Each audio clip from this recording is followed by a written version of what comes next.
Hello everyone. In this video session, I am going to explain part 192 of Java for Tester series, that is printing the exception details in different ways. So far, till the previous videos, I have explained or used normal. I have used normal system.out.println some message. Okay, in order to print the exception details, I have used the normal system.out.println message, right? But in this video session, I am going to show you the different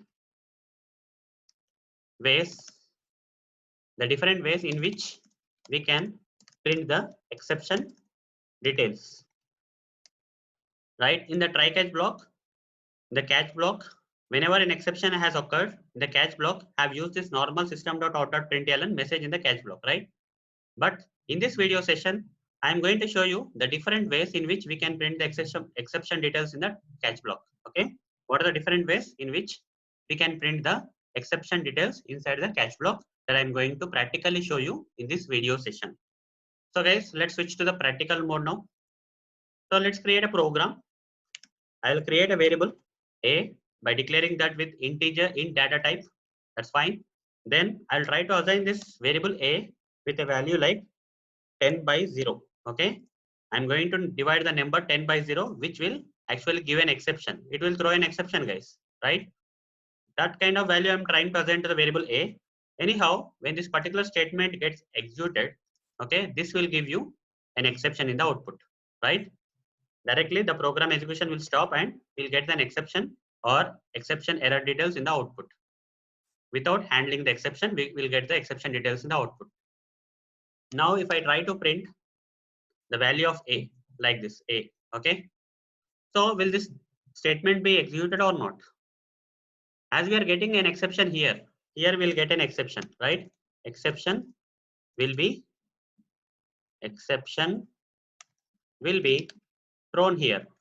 So if an exception occurs here and if it's not handled, that means the Java will throw this exception directly to the JVM and JVM will directly stop the program there itself. The program will stop there itself in the second step. It will not move any further. That means this particular print statement after the second step will not be executed at any cost, right? Let's run this and see.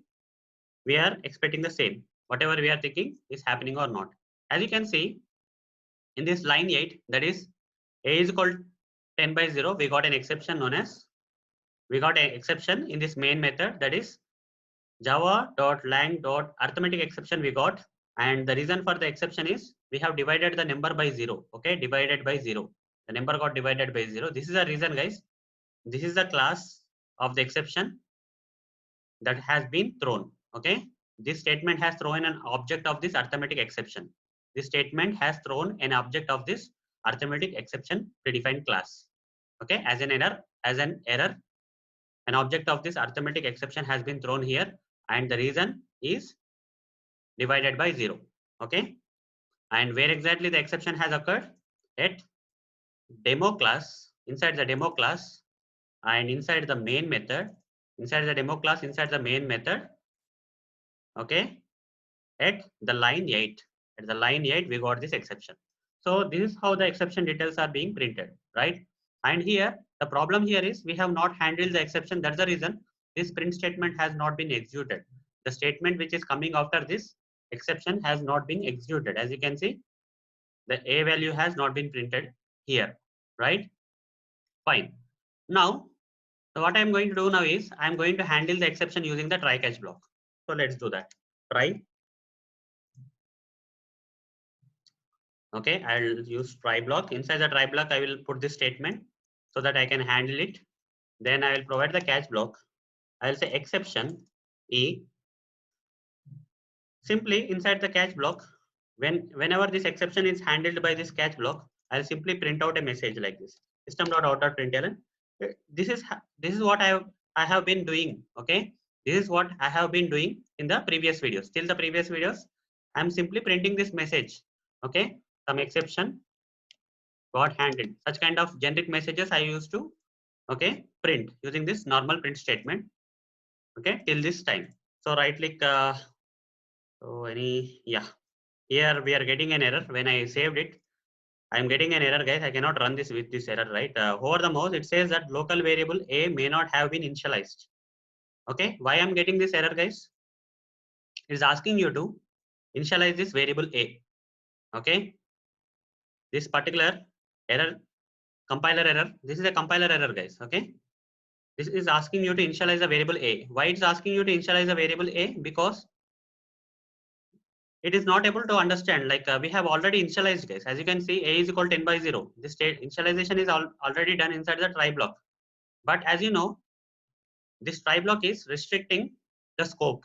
Okay, the visibility of this variable a, whatever the actions that are being done to the variable a are being restricted by this try block. Only they are visible inside the try block. That's the reason, guys, this variable a outside the try catch block is not able to understand whether this variable a is initialized or not. It is initialized inside the try block, but the visibility is restricted outside the try block. So here, what I have to do in order to overcome this situation, I have to say a is equal to, I have to assign some default value. Default integer value generally is 0. Okay, generally if you have to provide some value to the variable a which is declared with some int data type, you have to provide the 0, guys. In case of string, we have to provide null. Okay, if there is something like string b is equal, okay, string b, if you have to initialize with some default value, you have to say b is equal to null. But in case of integers, okay, in data type, we have to assign a value 0 as a default value. Okay, this is the general thing. Fine, 0 is the default thing, that default value that can be assigned to the variable a of in data type. As you can see now, the error got resolved. Okay, so the initialization is there and it's not being observed by this program. We are getting some error. That's the reason I have to manually initialize it. Okay, have to initialize it at any cost. For that, I have to initialize this variable a with some default value like 0. Okay, fine. Now save it. Now things are good. So here, guys, what will happen when I run this program? A will be initialized with 0. That's fine. Then we'll go inside the try block, and a will be assigned with some value. But this value will not be assigned to the variable a, guys, because when you divide the number 10 by 0, immediately we are going to get the exception, and this assignment will not happen.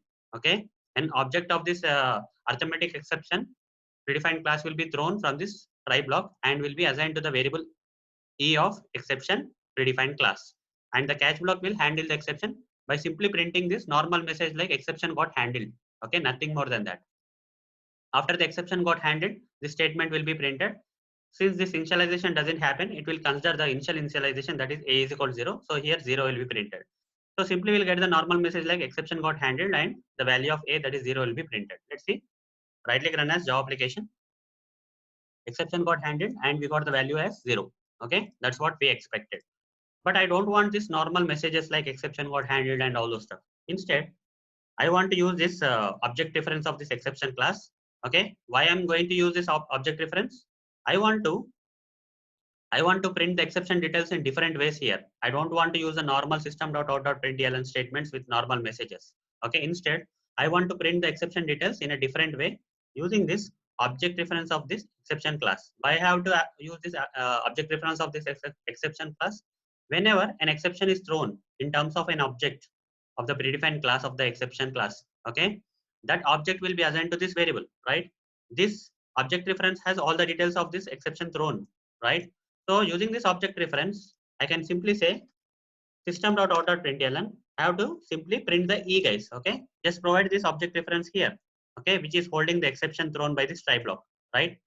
So when you print this, when you run this, the exception details will be printed, as you can see. Okay, I'm not giving any message, normal message here. Instead, I am directly printing the exception details thrown by this try block to this catch block. Okay, right click, run as Java application. As you can see, what's happening, guys? This is got printed. When I print the variable e here, object reference e here, I got the class name of the exception that has been thrown from this. Okay, this statement has thrown which exception? This statement has thrown which object of exception class? Object of the arithmetic exception class has been thrown. So java.language is a package name under which we have this arithmetic exception predefined class. So object of this arithmetic exception predefined class is thrown by this statement that has been printed. Along with that, the reason for the exception also got printed. The reason here is we are dividing the number by 0. That's why we got this arithmetic exception we got. Okay, so here this is not an error kind of thing, it's a normal message you can see, right? I didn't provide the message like arithmetic exception got displayed or divide by 0. Automatically it came. When I printed this object reference, automatically the exception type and the exception class and the message, the reason for the exception got printed. So what if I don't want to get both the details? Okay, I don't want to print both the details of the exception. Instead, I want to only print the message. Only this message I want to get. Okay. So let's say I will customize a statement like this. The reason for getting this exception is, okay, the reason for getting this exception is some colon I will give here to print plus e dot. I'm using the same object reference e, guys. You can give a, if you are giving some b here, you can give the same b here. Okay, you can give any variable name here. So I'm giving e here. So I'm giving the e, same e here. E dot. If I say e, both the exception class type and the reason for the exception both will be printed. But if I want only the message, I have to say e dot get message. E dot get message. Okay. If I run this now, you see, this time the reason for getting this exception, is, what is the reason? You are dividing a number by 0. Okay, that's the reason you are getting the exception. So only message part will be printed. What if, okay, what if I don't want to get the message, but I only want to get the exception type? Okay, the exception type is, okay, the exception type is e dot, okay, e dot get class. Okay, only the exception class type, okay, will be printed without any message.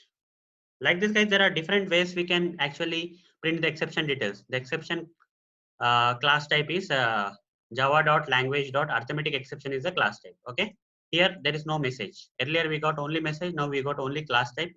And initially when I printed directly, we got both class and message, right?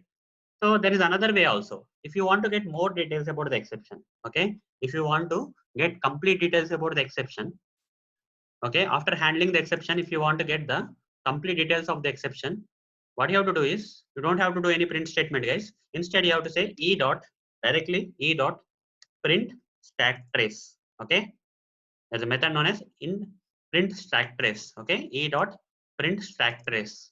So when I run this, complete details, guys, not only the exception class type, not only the exception message, the reason behind the exception, but also the place where the exception has occurred also will be printed.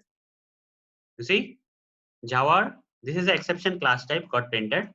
e.pringStackTrace is printing the class type exception, the type of the exception got that occurred, and the reason for the exception, that is divided by 0, the second thing, and the place where the exception got occurred.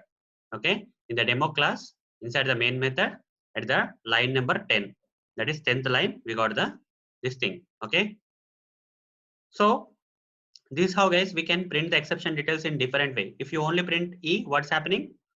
The exception class type and the reason for the exception are getting printed. If I say e.getMessage, only the reason for the exception will be printed. If I say system.out.println e.getClass, only the exception class type that occurred of the exception occurred will be printed.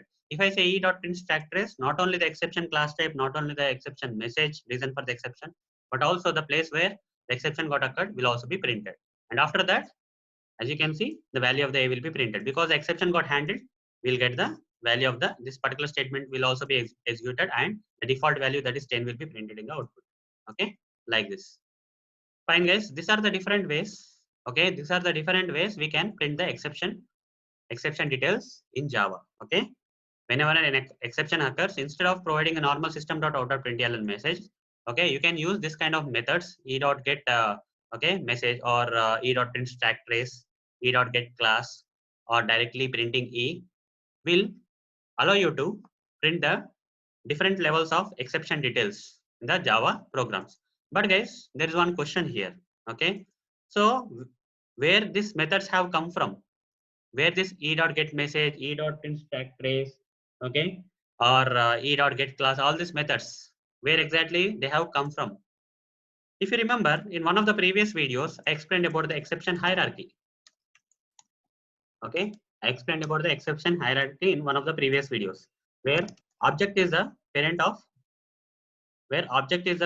all the classes in Java, right? Under object, if you refer to the exception hierarchy, the first root class of the exception hierarchy will be throwable. Okay, throwable is the predefined class of the exception hierarchy, which has the object class as its parent class. Fine. And under throwable, we have exception, right? Under exception, we have other things. We have different things. Okay. Under exception, we have runtime exception and all the other child exception classes are there. Okay. So here, all these classes, okay, I'll say child exception classes will be there under this exception predefined class. So all this child exception class and this exception class are inheriting or extending which class, guys? Throwable class. Throwable is the parent class of all the other exception classes in Java. So this throwable class, if you go to this throwable class in the Java API, search for Java 8 API in Google, and you will be taken to this results, and you just click on Java API and Control F, search for throwable. Okay, throwable is a predefined class which is the parent class of all the exception classes in Java. It only has one parent class known as object class, because object class is parent class of all the classes in Java. So every class in Java will have to be extending the object class, which is going to be the object is the root or parent class of all the classes, guys. Okay, coming to the exception classes, throwable is the parent of all the exception classes. Okay, under throwable we have the subclasses like exception and error, like that, right? So here, as explained in the exception hierarchy video, I explained everything there, guys. If you want to learn more about this exception hierarchy, you can refer to the previous video in this series. Okay, so inside this throwable class, if you go down a bit, it has some different methods. Okay, it has some predefined methods. This exception, this throwable class has some predefined methods. That is, what are the methods, guys? There are different methods, like whatever the methods we use. That is get message. It only gets the message. Okay, that is exception message will be retrieved, right, and printed. And we have other thing that we have used is the like get where is that? Okay, get not this one, print stack trace, right? We have used print stack trace also. Okay, this also belongs to same. Okay, this also belongs to the same throwable class. Okay, so all these methods are inherited. That's the reason, guys, we are able to use. Okay, all the methods of the throwable class are inherited, because these are the child classes which actually inherit the methods and variables of this throwable class, right? So that's the reason, since this throwable class has this methods like get message and print stack trace, we are able to use them with the other classes like exception class also. Object reference of this exception class can also use that e.pringStackTrace. Okay, why I'm saying e.pringStackTrace here directly? How can I say e. This is an object reference, guys. Okay, using the object reference, I'm calling I'm using this, right? E.object reference dot pringStackTrace. Okay, fine. So what else? That's all, guys. That's all. That's all about the different ways of printing the exception details. Okay, in try-catch blocks in Java. So that's it. And in the next video session, I'll explain about throw. There is some keyword known as throw in Java, and it is related to the exceptions only. Okay, this throw keyword is related to exceptions. So the purpose of this throw keyword in exceptions, I will be explaining in the next video session. So that's it, guys. See you in the next video session. Thank you. Bye.